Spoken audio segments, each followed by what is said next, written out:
නංගි කොහෙද මේ යන්නේ ඈ බැරි කළාද කොල්ලෙක් එහෙම ඉන්නවද ඈ නංගි කොහෙද යන්නේ හලෝ මේ කතා කරන්නකෝ නංගි එන්න මොමිදි අර අරුඹ මොනවද කිව්වේ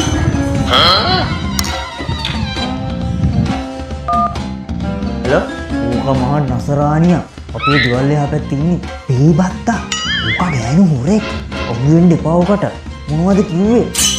යම මම බලාගන්න මේ වරන් යන්න කොල්ලෝ ඈ මේ මොනවද ඔබ මේ කෙල්ලට කිව්වේ දෙවාට තියෙන අමාරුව මොකද්ද මම මේ නංගිටනේ විහිළු කරේ ඒකනේ අංකල්ට තියෙන අමාරුව මොකද්ද